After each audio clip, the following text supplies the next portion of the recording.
You have these assholes selling us out, outsourcing jobs, doing all the things that America hates. It's because the stupid-ass American public. You know what I think, too, is the teachers are brainwashing a lot of these kids. You go to a school, you'll hear them just babbling on and on about how Obama's the best and the Messiah and all that kind of crap. Well, not only that, I think that public education has done more than any other mechanism of bureaucratic government to basically dumb down our kids into nothing more than stupid, pathetic, ignorant egomaniacs, you know? I'm serious. I mean, you know, our kids nowadays, they've got a self-esteem that's through the roof when they have no reason to have a self-esteem. Do you understand? I mean, you know, you've got losers out here dressed in disgusting threads that look like they have, stains of old excrement from the last booze session where you lost your bowels, for Christ's sake, and they're still sporting this crap, and they actually believe that their life is somehow so significant, for Christ's sake. You know what I'm saying? I mean, this is what's really, really unfortunate about our country. Instead of American people just being content with wherever they are in life, and possibly doing, even if it's just a minimal amount of effort of improvement. You know, you go up and up and up. You see, but education, what it's done to us, it has dumbed the average American student down to the point where they can no longer cognitively reason. They can no longer critically think. The only thing they can do is regurgitate a bunch of nonsense. That's why half these assholes that call me up trying to talk, against capitalism, they're reading the crap from Wikipedia. They're reading this crap from some stupid website because they cannot comprehend in their own simplistic Paxil, Ritalin, Prozac-infected brains. They can't comprehend an original thought process that they can put together and actually say, for Christ's sake. They can actually say and communicate to other people. And all I'm saying is that the public education system is a contributing factor to the dumbing down of America. It has dumbed down America. How can you think that you're a good student? How can you think that you're educated when the only thing that you can do is answer multiple choice tests? You know? I mean, you know, you got 4 choices. You got a 25% chance of getting it right without you even knowing the freaking answer. Do you understand? It makes no freaking sense. This is why America sucks. This is why America's stupid. This is why the pussification of America has been implemented upon our society. It's disgraceful. And the only thing they do is keep getting the multiple choice tests even more easier and more easier so these educators can say, hey, see, look, our students is learning.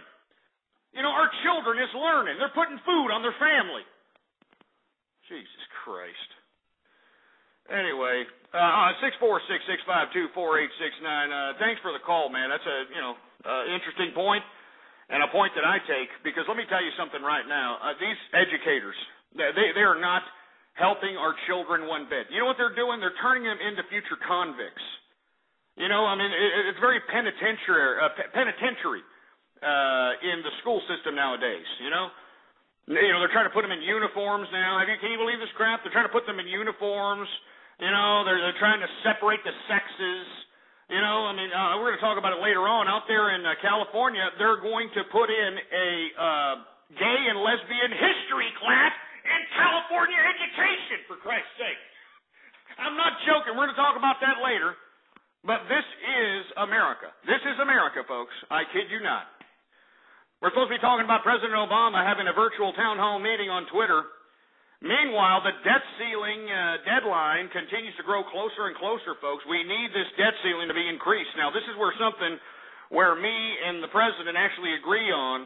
I do believe when he states that if we don't get a debt ceiling increase approved in the Congress and Senate here before the deadline, that let me tell you, we're going to see an economic collapse of world proportions that we have never seen in our life. The problem is that the president wants to increase the debt ceiling while increasing spending, you know, and that's just completely fiscally irresponsible. That's kicking the goddamn can down the road for another day, and it's irresponsible. Now, the right wing of the political spectrum in America, those that are, Republican or Tea Party or tea baggers, These people think that they are tax cutters. These people like to think that, oh, we're cutting taxes. We're fiscally responsible.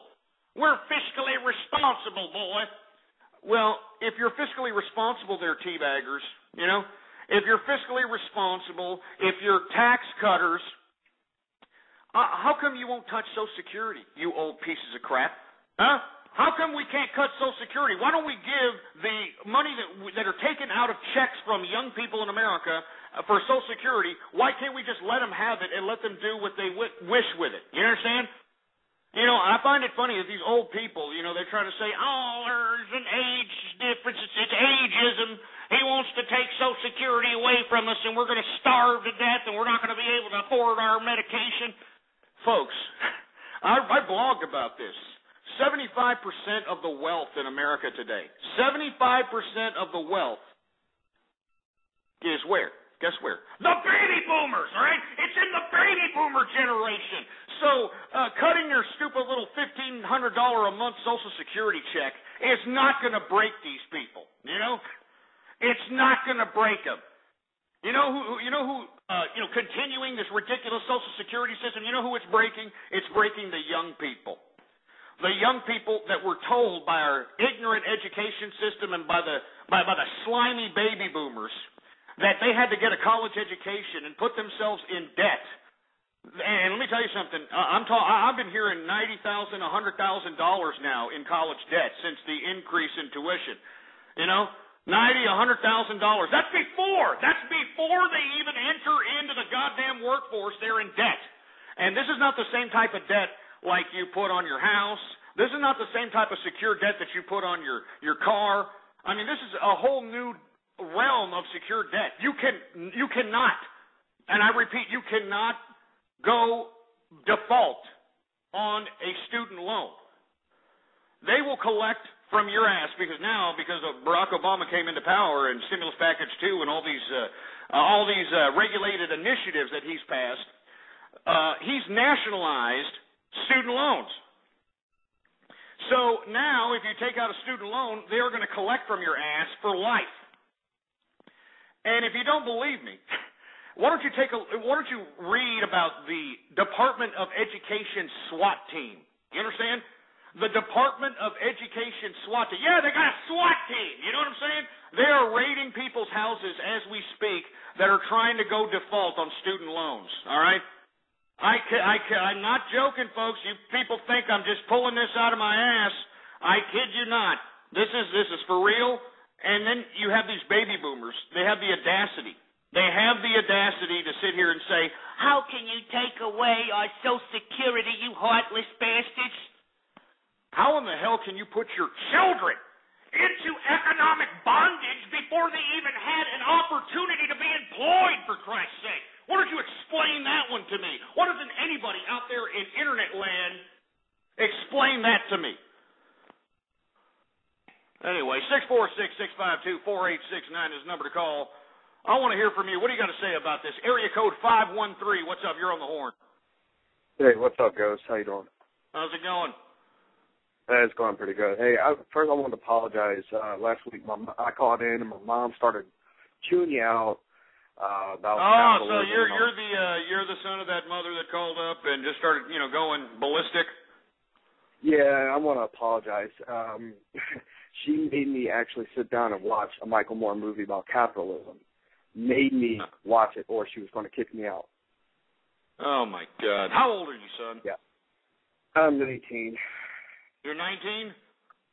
18. 18? Well, why don't you go? Why don't you get out of your mom's house? Why don't you get yourself a job? Get the hell out of there. Well, I had a job until this stuff happened. She don't let me listen to you anymore. She literally took away the internet from me. She took away the internet from you? Well, how in the hell are you supposed to get ahead in life, son? I mean, does she just want you to be there like her own personal slave? And what, do you get her cigarettes? Do you go out and get her crap? I mean, is that your job? Is that what you want your job to be? Yeah, she has me go out and do that stuff for her. My job was I worked tech support from home for a ISP local to us. And since she took the modem with her, I don't have a way to do my job, and so they let me go.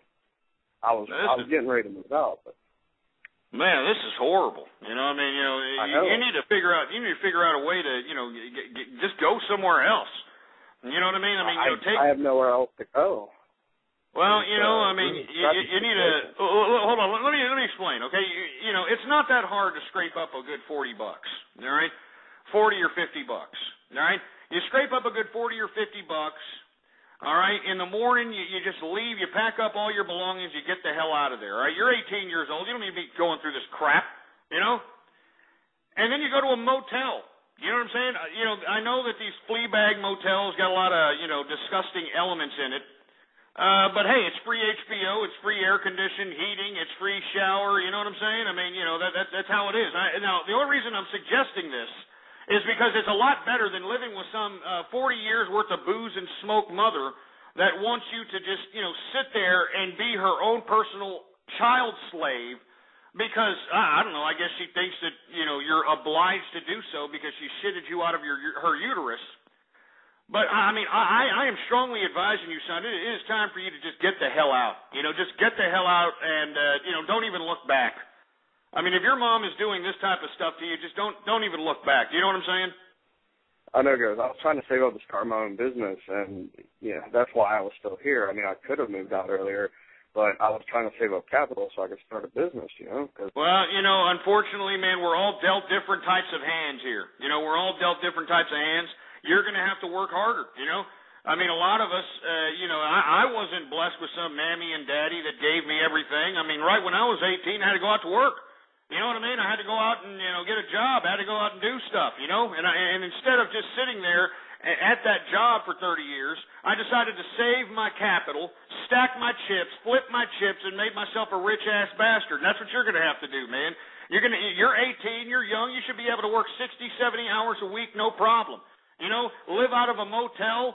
If you live out of a motel, you ain't got to worry about anything. No electricity. You don't have to worry about water. You don't have to worry about trash. You don't have to worry about nothing. Absolutely nothing. You save all your capital. All right? You save all your capital. And once you save your capital, that's when you should start thinking, okay, let me get out of this little $40 a night flea bag, and let me go ahead and start getting myself my own place, Let me get my own apartment, get an efficiency. You know what I'm saying? And then once you get an efficiency, you just keep stacking your chips. You know what I'm saying? And then get yourself a small ride. And believe me, you'll find that once you're employed for a good 6 months, credit card companies will start talking to you. That's when you can start getting some credit cards, possibly getting some better threads, possibly moving up. I mean, you have to start somewhere. And I know that people are like, man, baby, that's a lot of work, Ghost, baby. That's a lot of work, baby. I don't know if I want to do that, baby. That's a lot of work.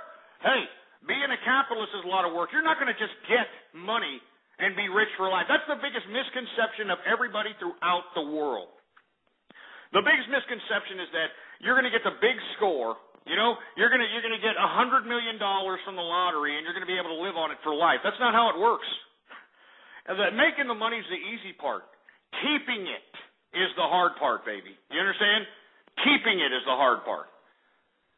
And that's the trick of being rich, man. I mean, you just have to go out and, learn how to manipulate the financial situation so that you can capitalize and live a prosperous life as habitual and as long as possible. Anyway, man, I'm sorry. I'm sorry that you're stuck there with that disgusting mom. I'm sorry that you're there, in a precarious situation. But that's life, man. You're the only one keeping yourself there. You're 18 years old. You can go out and do some things. I mean, you're a man. Go out there and make some decisions. I know that everybody, hey, I wanted to save up money. I wanted to go out and start a business. Hey, you still can. It's just going to take you a little longer, all right?